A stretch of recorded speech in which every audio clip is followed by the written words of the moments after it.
I think they can see you. Yeah, they can definitely see you right there. Okay. All right, I'm going to stand up for this one. Welcome to HortTube. My name is Jim Putnam. This is the garden question and answer video that I do most Sundays. You can ask gardening questions down below, and I will pick from those each week. I tend to try to pick ones that are relevant to the time that we're, the time of the year that we're in, and what's going on in the garden at that time. There were a lot of great questions this past week, and I think I wrote down like maybe 23, which usually puts these videos out at around 30 minutes or something. So that's about where, I try to keep them. So I appreciate all the participation, and I didn't, if I didn't pick your question, it wasn't on purpose. It's just a lot of great questions, and so I appreciate the participation in this. And I keep thinking, like I said a couple weeks ago, that I'm gonna, at some point, there's gonna be one of these weeks, if the question's just gonna be repeats or whatever, but they're not. Somehow you guys keep asking great questions. So again, thanks for your participation. Couple videos gone up on the Garden Plants with Jim Putnam channel if you want to go over there. If you haven't subscribed to that channel, I would appreciate it. At some point I'm going to make an Instagram for that. I have not yet. But we've got a lot of videos shot and are editing them, and there's going to be some kind of multi-plant videos going up on that channel pretty soon as well. So I'm pretty excited about that channel. It's a slow burn leading up to it, as we've kind of figured out how, we've got someone editing, and Steph is doing some of the work, and of course I'm, shooting the videos. And so it's a slow start up on that channel, but by spring we should be putting up a lot of content on it. So that's Garden Plants with Jim Putnam. Thanks again. Again, there are gift cards on my website at HortTube.com if you want to give somebody a gift card for a consultation. There were a couple questions about consultations coming up in the gardening questions this past week. Or just schedule one yourself. You basically just fill in the time. I've got times that I've said I'm available, and you can go and fill those in. She's just going to stand in the pansies back here behind me and taunt me, I guess. Holly, why the pansies? Why do you got to stand in the pansies, huh? The rabbits are already doing enough damage without you. Okay. And then I mentioned the Learn to Garden video series that I'm doing also on the website. There's a $50 gift card, launch, I think it's called Launch 50 or something is the code. It's down below the video in the description. You can use that to save $50 on that. It's got 3 videos so far. I put one up this week on landscape design, and it was a lot about having paths and interconnected pieces in the garden so that you have more edges. Basically, that was the video that it went up on there this week. And there's going to be video content going up on it for the next year. Once you buy it, it's yours, you own it. On a page, like when I put that video up the other day on the Learn to Garden thing, on the Learn to Garden series, I also listed a bunch of videos from this channel below it that relate to that video. So it's kind of an organization of the 1,300 videos on this channel. Slow lead up on that thing. It'll be, throughout next year, there'll be new content, and I'll talk about it on Sundays, what I've added over there on that series. So thank you guys. There's several people that signed up for it already. So I very much appreciate that. And that's going to get bigger and bigger and bigger. There's probably going to be 60 plus hours of content in that series. Okay, get to some gardening questions from last week.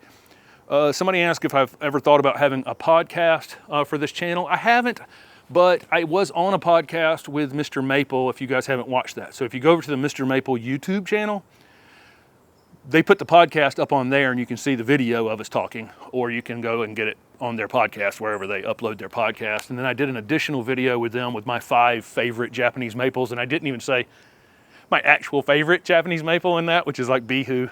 And but it's kind of funny. It is a good mix of maples that I thought I picked that morning under pressure. It's like, hey, pick 5 maples and we'll make a video. And so I picked good ones. I just didn't pick my favorite one, which was kind of funny. But if you go over to their channel, I've been on a couple pieces of content with them. Don't know about doing a podcast at some point. It's interesting, and I have a lot of great friends in horticulture that I'd love to have on a podcast like that. Lots of other projects going on, maybe one day. Somebody asked me my opinion of using cardboard sheet mulch, putting down cardboard over weeds or bare soil, whatever it is, and then planting in that, letting that stuff break down and planting in it and mulching over it. It's fine. A lot of people do it. there's plenty of cardboard available these days. It feels like I definitely want to get the plastic tape off of it if I can, but the cardboard boxes are fine in your soil. Again, I try to get all that tape off if that's even possible. All the stickers they can put on a box is kind of amazing. But yeah, it's, you know, I totally get it. I mean, it's, you know, I see folks, you know, just covering grass with those boxes all the time, and then, you know, letting that kill things underneath it, and then planting into it. If you have lots of boxes and you have lots of time, that's a perfect, here's what I'll say about a question like that. Anything that gets you moving forward in your garden is a good idea, unless it's somebody trying to sell you something to do it, okay? You know what I mean? Like selling you some sort of product that's going to be, the thing, the end all be all to change your soil and, you know, improve everything. But if it's, you know, if it's cardboard, if it's covering the ground with cardboard and creating shapes for new beds using cardboard and letting that kill the weeds there and getting that gets you started, go for it. You know, for me, I would typically, I buried this, I shaved all this off with the lawnmower and then put down wood chips. I've covered this, you know, several times. Some of the weeds came up through it, and I pulled them or used the used a little hoe or something like that and got the rest of them out. But that killed most of it. I could have used cardboard the same way. It's all, again, anything that gets you moving on it, go for it. That's not damaging your soil, and that certainly wouldn't be something that would damage your soil at all. Help you wake your soil up like anything else that covers the ground that's organic. Okay, so somebody asked about, they want to plan some flower beds and wanted to know how a consultation with me works. It's whatever you want it to be. So, you know, I had somebody the other day that had already gotten a landscape plan done and then wanted to go over my opinion of it. You know, you don't like to give opinions on other people's plans. The plan was fine, but there were a couple plants on the plan that I would probably avoid. There were like 9 soft touch hollies planted in one spot, and I see those things half dead everywhere. And so I can see the appeal because they look good in containers, but, you know, as a landscape plant, it's a terrible landscape plant. So, you know, I just made a couple suggestions for a couple minor changes on a plan that they had already done. But I certainly didn't bash the person doing the design. The design was fine. Just a couple plants that I may have a little more experience with, you know, and hopefully that was helpful to them. Sometimes it can be planning out new beds. Sometimes it can be, what do you think about this plant here? Sometimes people have bought plants already and just want to lay them out. And so we'll go through the process of coming up with some ideas to lay out plants that they just couldn't resist wherever they were purchasing them. So it's whatever you want it to be. But yeah, if it's planting new flower beds, figuring out how to just get moving in the right direction, whether that be cardboard on the ground or whatever it is, sometimes people just need to, you know, how do I start? So whatever, I can help with whatever.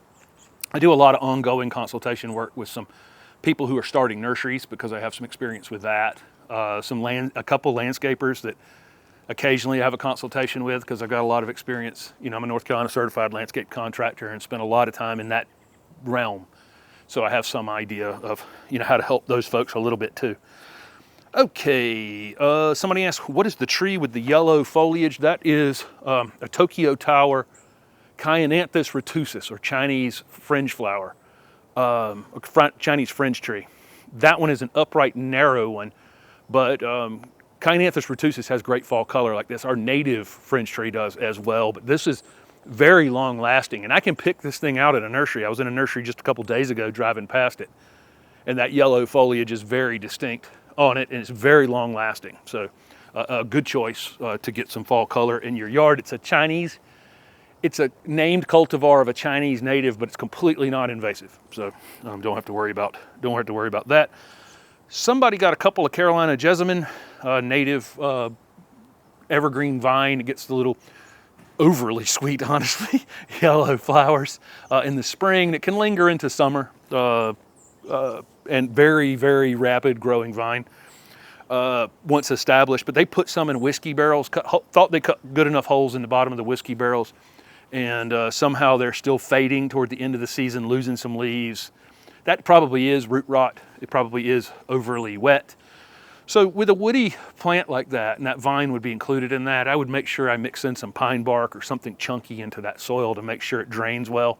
They're not going to like the kinds of potting soils that we would plant, you know, our house plants and things in. with coconut coir, or peat moss, or whatever. You know, that's it's going to want something more chunky that drains well. They said they had put some gravel in it, and I don't know if you put the gravel down at the bottom of the container, but there is actually some pretty good evidence that, you know, what seems like a good idea of putting gravel or any kind of heavy rocks, bricks, whatever it is down at the bottom of a container can actually end up keeping the container wet. It causes water binds to itself and pulls on itself, and when you put a layer of gravel down at the bottom of the pot, the wicking action of the soil actually pulls water back up into the pot, keeps the pot wetter.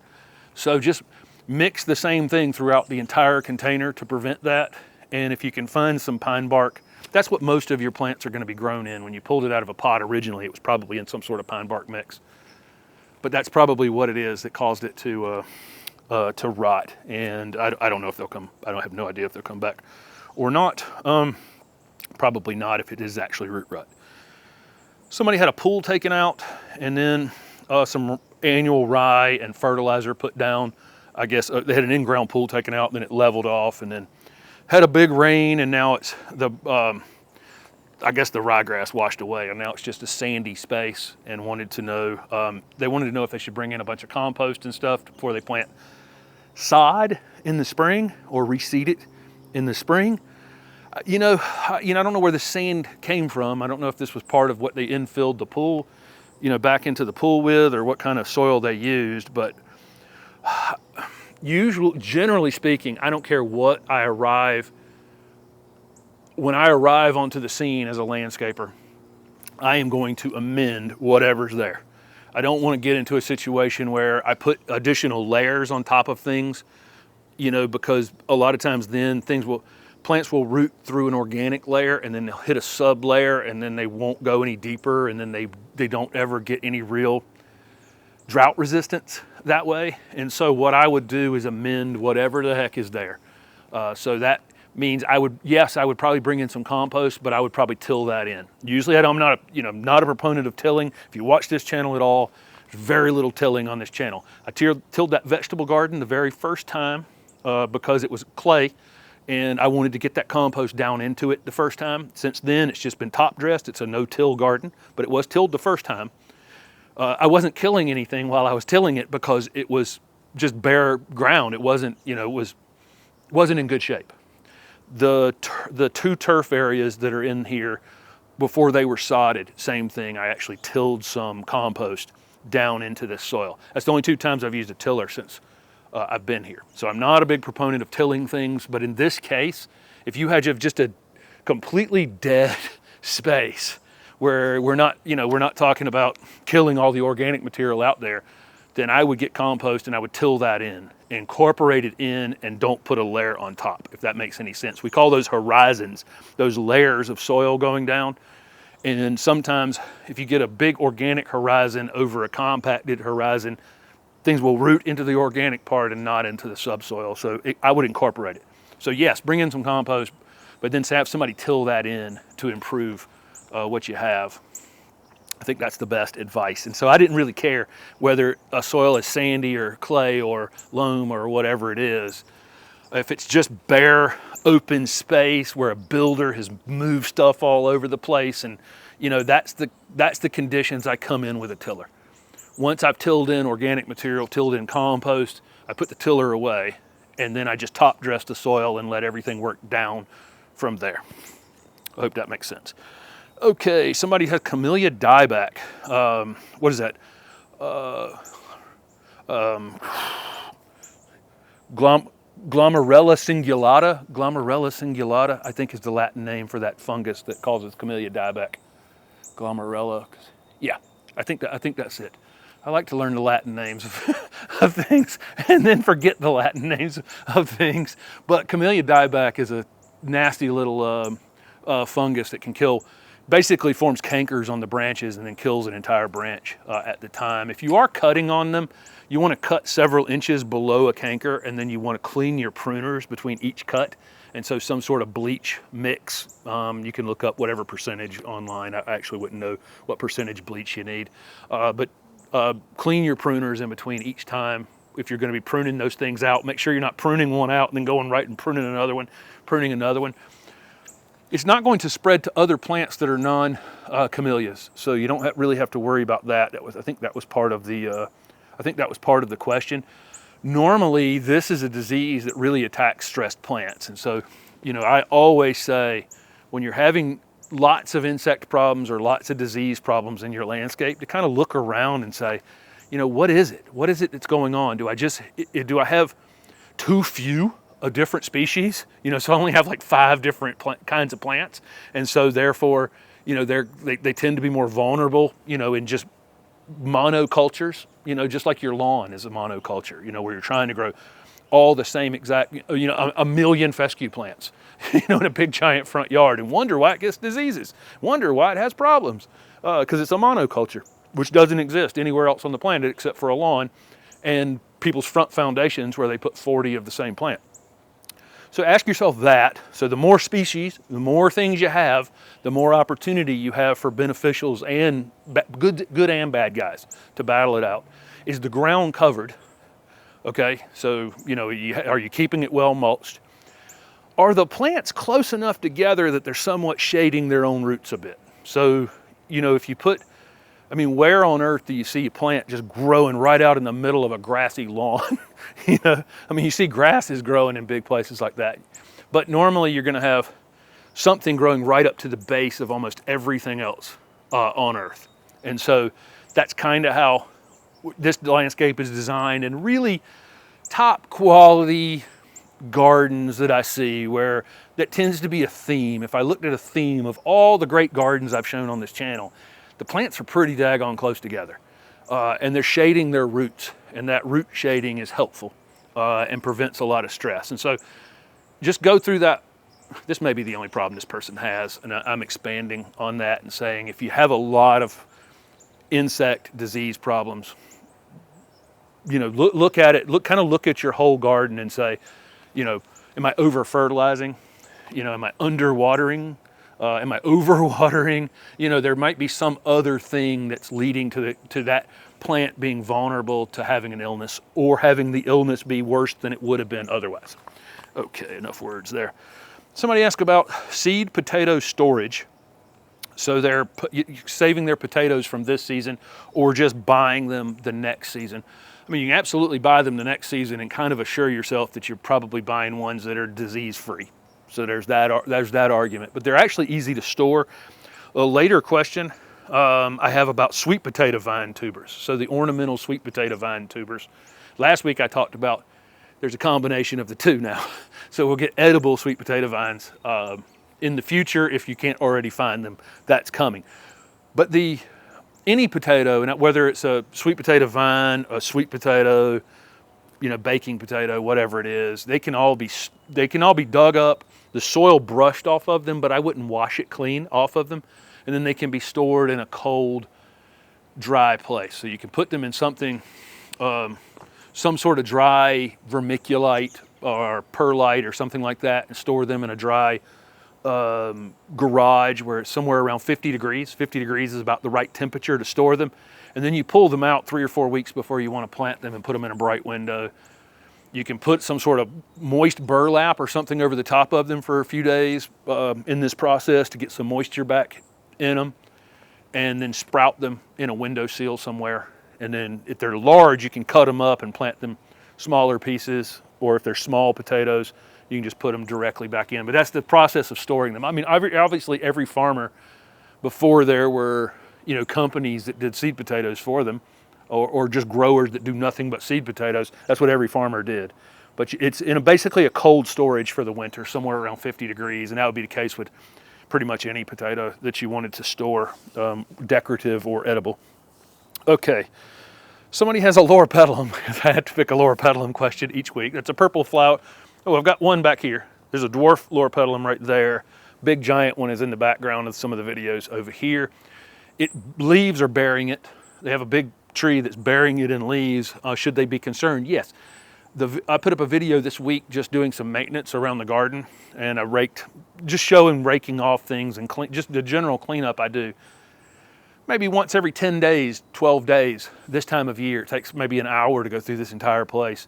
But part of that is pulling leaves out of anything, loropetalum, grasses, whatever it is, and getting the leaves down to the ground, which is where they're trying to go anyway. They're not trying to bury my plants. They're trying to get down to the ground. If it's too many around each plant, I do pull it back from the plant some. And so get them off of it with a rake. They're pretty, don't go crazy with it, but just, be easy. Use a rake and you can pull the leaves off of it. If you find that they're piling up just way too deep around it, then fan them out somewhere else or use them somewhere else or dispose of them, whatever. But yeah, I would take them off the top of the plant. Not every leaf. I don't want to say these things and then have people out in their gardens thinking that every leaf has to come off. I raked that the other day. It's got 4 or 5 leaves on it. I don't care. Okay, it's more about not having 50 leaves on it or 100 leaves on it. But if it still has 4 or 5 when I'm done, check, I win, I won, I did it. Let's see. Somebody has wire vine in a container and with some ivy. They used ivy in a container in the past and they overwintered in the container, have had no problems. Wanted to know if their wire vine would be the same.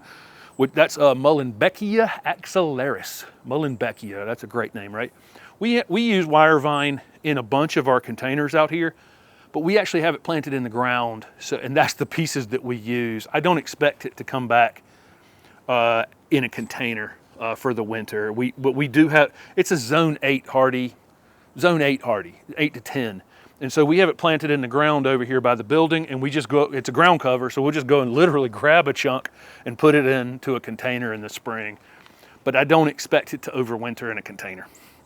But we do keep it. We got a storage area in the ground over there for it. And we control it from spreading by going and grabbing a hunk of it occasionally and sticking it in a container. We have several things like that are in the ground that are the sole purpose of them being stored so that we can use them in containers the following spring because they're less hardy in the containers.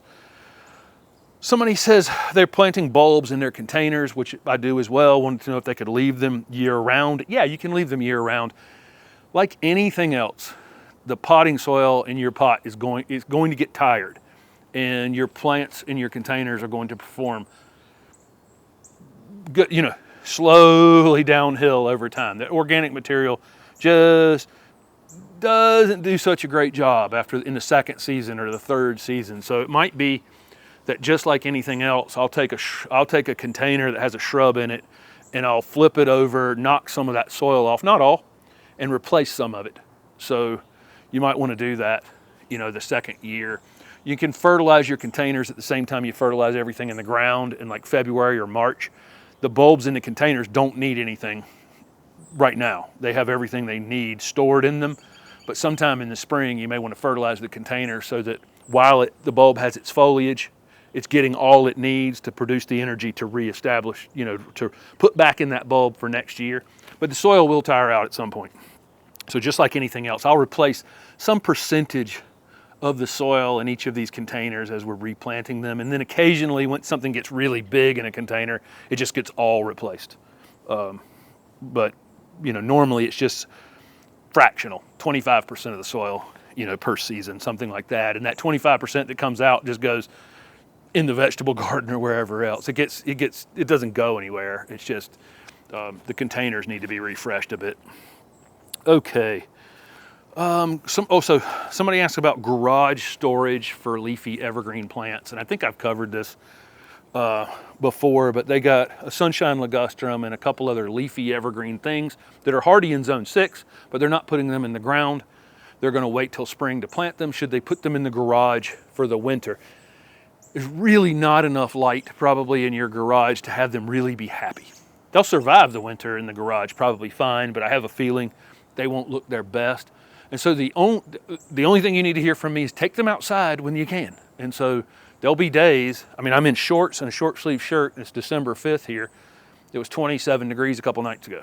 So 28 degrees or whatever. So, even in zone, and I'm in zone 7, but even in zone 6, you're going to have ups and downs. So on the upswings, put them outside so they can get some humidity and get some, get some direct sun on them. And on the coldest times, you know, which is probably like a 3-week window in January, have them in the garage. So it's not a one-size-fits-all answer for taking plants in and out of things. You know, when I had the nursery, you know, sometimes we're opening the greenhouses, sometimes we're pulling things out of greenhouses, sometimes we're making decisions to cut plastic off early in the spring, and there's all kinds of ongoing decisions that you have to make all winter long when you're overwintering things in containers.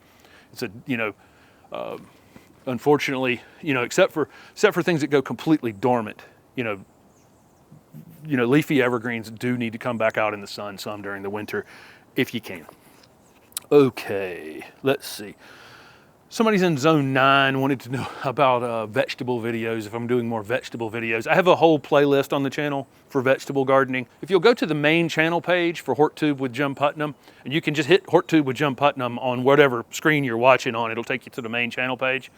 And then there's a playlist button that you hit, and all the videos that have ever been put on this channel have been put into playlist. And so if it's anything that's occurred at this house, it's in a video playlist called New House. It's like 150 videos in that. If you want to see how this landscape came to be over the last 2.5 years, it's a lot of videos at this point.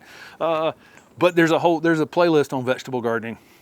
If you want to go take a look at that, they're in zone 9, and their broccoli has great, beautiful leaves, but no heads on it yet. That's probably pretty normal for zone 9. You're going to need some cooler nights probably to get that formation. Mine are good. I showed them in a video, the same video from about cleaning up the garden. If you guys watch that video, I can see the broccoli over here right now. I've got broccoli about this big. I think that's about as big as it'll get, because we'll be on the colder side, you know, for the next month and a half, and that'll kill it if I don't get it out of there soon. So I think mine's fully formed. Zone 9, it's probably a little early for you to be getting broccoli out of your garden. But there's a whole playlist for vegetable gardening on this channel, and I want to point out there is no difference between vegetable gardening and ornamental landscaping. There's no difference. I've treated this soil over here no different.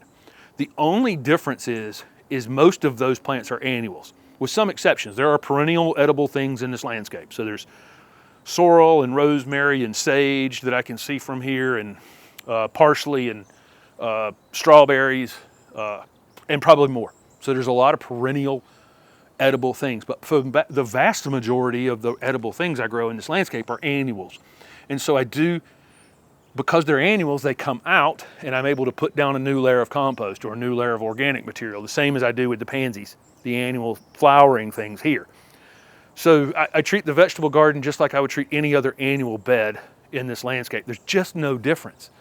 It's just about improving soil. It doesn't matter. The only reason the vegetables are all over there tight together is for 2 reasons. That's my sunniest spot, and rabbits love all these leafy green things, and so I have a fence around it.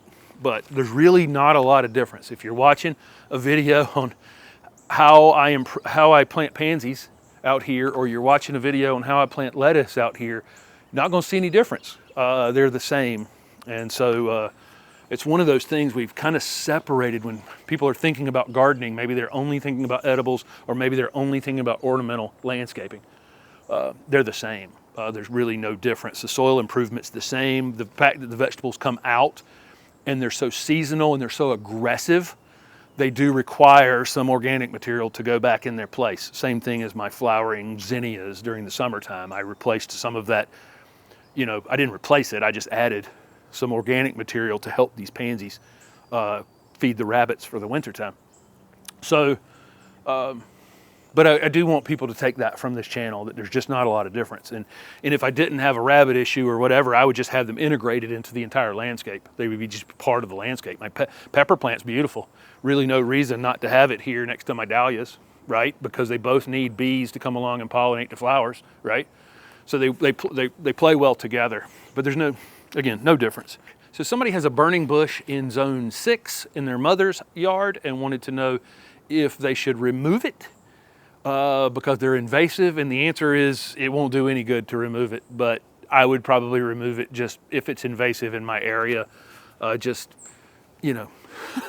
because, then I don't have to think about it, that I'm part of the problem. But again, there's absolutely zero reason to, barberries and and burning bush up in the Northeast. I mean, just doesn't matter what ditch line you go through in Connecticut. I spent some time in Connecticut in the winters, a couple years, and around Christmas, and that time of year you can really especially see, when everything else is defoliated, how many barberries and how much burning bush is actually in the ditches, in the low areas, in all the riparian areas or areas that stay wet, in between rains. It's absolutely incredible. So no, you're not going to change the world by removing this one, but at least you don't have to think about it. Or, I mean, you did what you could do, because that's all you can do. I mean, the rest of them can't be removed. Hopefully, the world usually sets these things in balance. There's at some point, a plant just can't run amok forever before some disease or insect figures it out and starts to balance this, steps on this other end of the scale at some point. And that's what we'll see with a lot of these invasive plants that have been introduced in the last couple hundred years, is that something will step on the other side of the scale at some point and realize, wow, this is a tasty treat. I didn't know that it was tasty because it didn't just never recognize to try and eat it. And then one day it did. So hopefully that'll be the case. Somebody has lots of plants they planted in central Ohio 4 years ago and they really haven't grown. They said they have heavy clay soil. I don't ever, and should they have amended the soil more when they planted them? Probably a little compost maybe when you planted them may have helped this, but I always wonder when something doesn't grow for me for 3 or 4 years and it just sits there in that kind of stasis, that's the kind of plants I go and dig up and I raise up some. I assume that they're just too deep in the soil, because that tends to be the bigger issue in our clay soils than anything. It's just plants being planted too deep in it. It just, water, they get waterlogged. They have a hard time rooting out into it. So I like to raise those plants up. I talk about that all the time on the channel. I'm in a clay-based soil, so I'm raising them up. Every plant out here, I can see, this much of the top of it when the mulch comes down. You know what I mean? They're all this, a couple inches above the original soil grade. And I get the best results doing that, planting in clay soils. Yes, maybe, if you were going to go out there with a shovel and start popping things up a bit, you could mix in a little bit of compost at the same time. Wouldn't hurt anything, but that's usually what I find on plants that just haven't grown. Some migrating birds going over me. That's usually what I find with plants that don't grow for a long period of time. Okay, what else is next? Somebody asked me if I had been to Fairchild Botanic Gardens in, yes, the tropical garden. What is it? It's actually called the Fairchild Tropical Botanic Garden, I think is actually the actual name for it. That's down in Coral Gables. I have been there, but before I had the channel. And so there's a lot of gardens like that, so that I haven't filmed, but at some point I will. I'm going to be in South Florida in January, and that has been on my list for a while.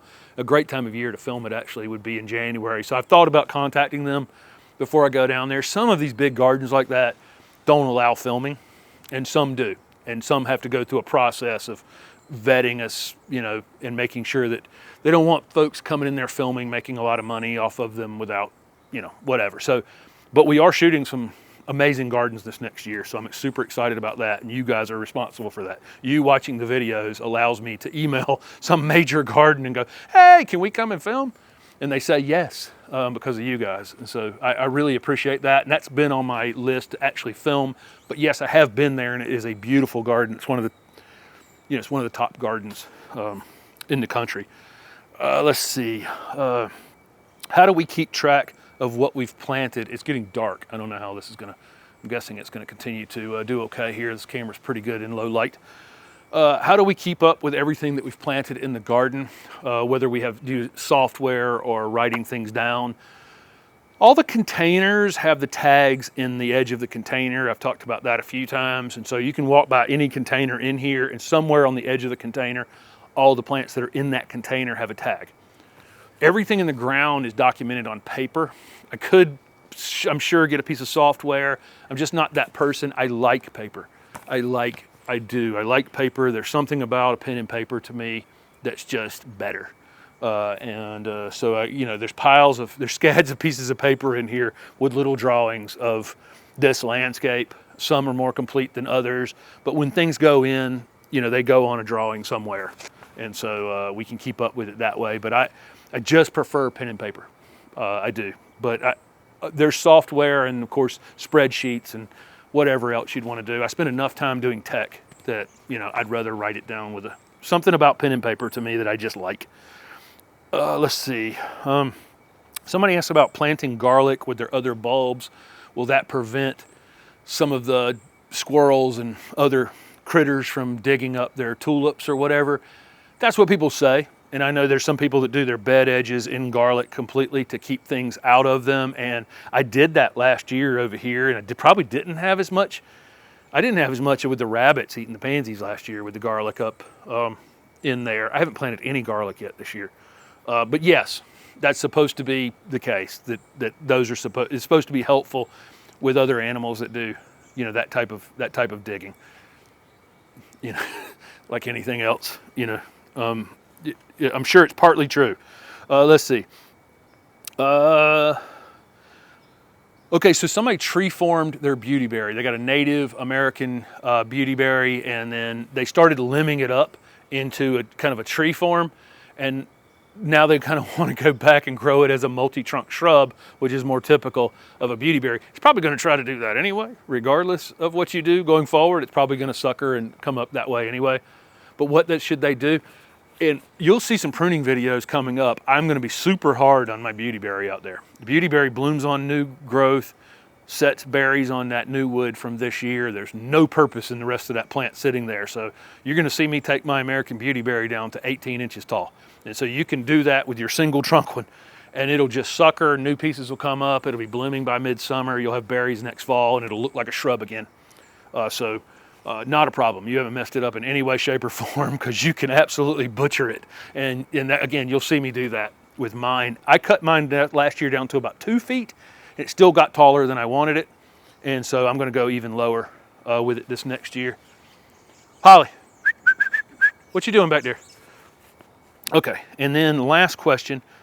Somebody has some Prunus caroliniana or Carolina cherry laurels they found in a wooded area near them, wanted to take some cuttings on them.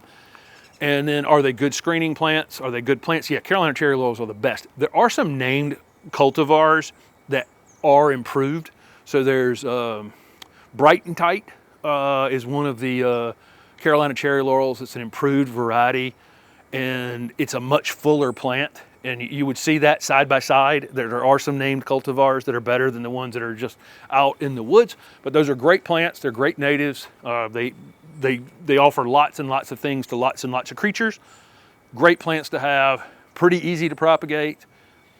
Then they said that they read that they were a bit invasive, and that's kind of funny because when I said this to a bunch of people, when I did the 3 videos earlier this year on invasive plants, and these were truly invasive plants, like Southeast Asian, European natives that have come here and just they're everywhere throughout the woods. That include that burning bush, that include the barberries, that includes the Japanese ligustrum lucidum, all kinds of plants that were in those videos.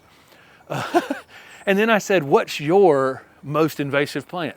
And if you look at the list of plants down below those videos, it's almost all natives because natives are very good at reproducing themselves. So do keep that in mind. I mean, I love native plants, and we have lots of native plants actually in this landscape, despite what some people say.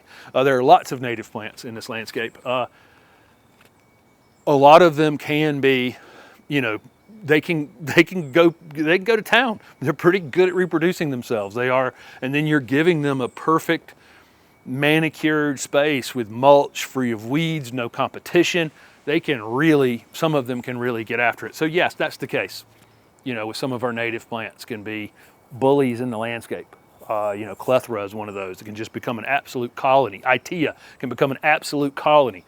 Great ornamental plants, great native plants, but you know, keep that in mind. They're going to require some maintenance to keep them as perfect little ornamentals because they're pretty good at spreading themselves in their native range. So thank you guys for asking questions. I think that was like 22 or something like that. And ask gardening questions down below. If I didn't pick your question, it was for no particular reason other than the length of the videos. Thanks for watching.